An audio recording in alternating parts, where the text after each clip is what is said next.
Ein Wort. Also ich glaube, ich habe Schwierigkeiten, tatsächlich ein Wort per se zu finden. Ich glaube, es sind eher tatsächlich mehrere Worte, die mir da einfallen.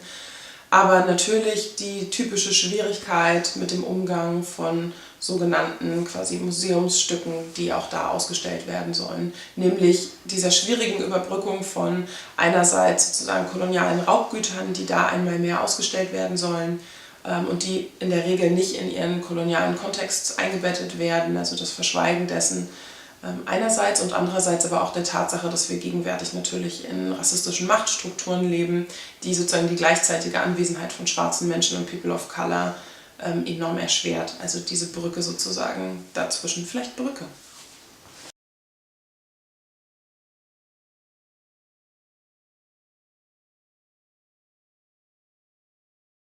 Also ich glaube, der aus meiner Sicht vielleicht vorgegliederte Schritt wäre definitiv erstmal eine Anerkennung dieses Völkermords beziehungsweise eine klare Positionierung und vor allem damit verbunden auch eine Verantwortungsübernahme.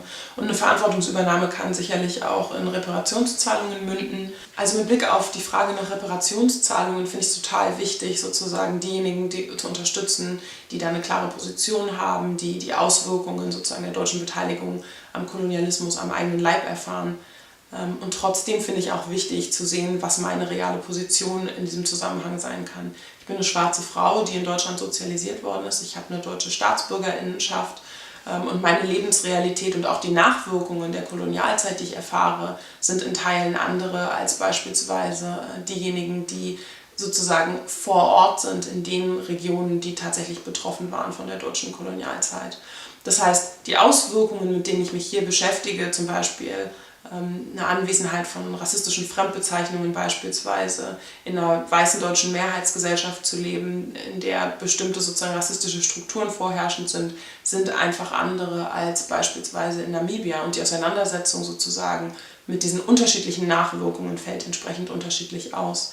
Das heißt, ich würde sozusagen, ich sehe meinen Job quasi darin, diejenigen zu unterstützen, die sozusagen völlig andere Nachwirkungen eben in Teilen auch erfahren müssen, als es für mich der Fall ist. Und wenn es die Forderung nach Reparationszahlungen gibt, und ich weiß, dass es sie gibt, dann sehe ich sozusagen meine Arbeit auch darin, diese Forderung zu unterstützen.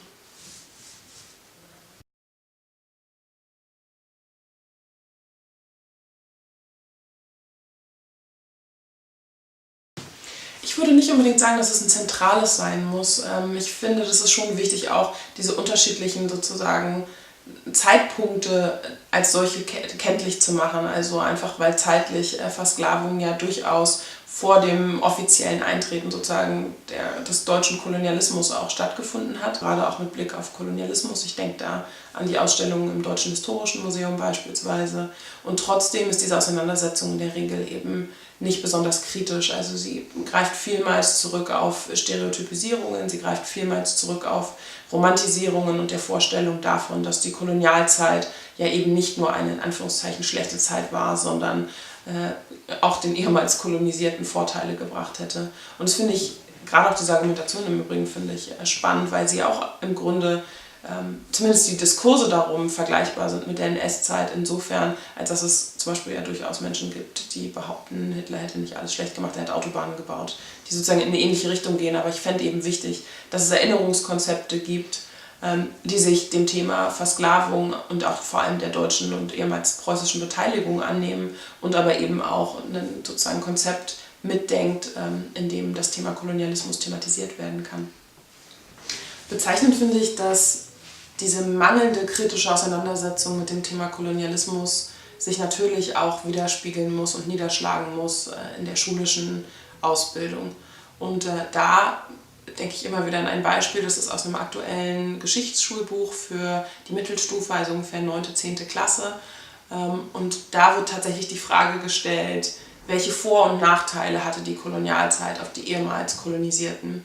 Und das Spannende an dieser Frage ist ja, dass sie quasi impliziert auch, dass es Vorteile gegeben hat für diejenigen, die sozusagen besetzt und ausgebeutet worden sind. Und ich finde, das zeigt eben sehr deutlich auch, wie wenig kritisch die Auseinandersetzung bisher ist und wie stark sozusagen auch koloniale Legitimationsmuster sich bis sozusagen in die Gegenwart auch in Bildung widerspiegeln und niederschlagen. Und in diesem Zusammenhang finde ich eben ganz wichtig auch, dass eine Auseinandersetzung mit diesen Themen einerseits sozusagen Geschichte in Frage stellt, also wie wird Geschichte gemacht, dass es eben nicht neutral oder objektiv ist, sondern wir da sehr stark sozusagen auch Perspektiven haben und in der Regel eben nicht die Perspektiven von schwarzen Personen und People of Color und sozusagen darüber hinaus denjenigen, bei denen die Gewaltausübung real vor Ort angekommen ist. Einerseits das, andererseits aber eben auch, welche Möglichkeiten sozusagen haben wir, alternative Wissensbestände, nämlich genau diese, die ich gerade angesprochen habe, auch stärker mit in die schulische Bildung einfließen zu lassen. Und zwar nicht einfach nur als sozusagen stellvertretend, um den eigenen Punkt zu stützen, weil das passiert real, sondern wirklich für sich sprechen zu lassen und eben auch gegenwärtige Erzählungen zum Thema Kolonialismus, die eben sehr stark romantisiert sind, auch aufzubrechen.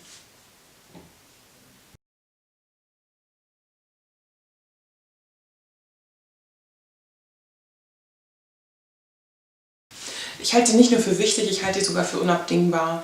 Wir müssen uns, wenn wir uns mit dem Thema Kolonialismus beschäftigen, müssen wir uns damit beschäftigen, welche realen Auswirkungen sowohl mit Blick auf die Vergangenheit als auch mit Blick auf die Gegenwart und letztlich dann auch mit Blick auf die Zukunft die deutsche Beteiligung am Kolonialismus, zum Beispiel in Namibia, aber natürlich auch in Tansania oder Togo oder auch Kamerun, hat und inwiefern sozusagen wir damit umgehen. Und um uns mit diesen Auswirkungen zu beschäftigen, brauchen wir diejenigen, die diese Auswirkungen tagtäglich sozusagen am eigenen Leib erfahren, deren Lebensrealität sozusagen geprägt ist auch von den Nachwirkungen und Kontinuitäten der deutschen Beteiligung am Kolonialismus.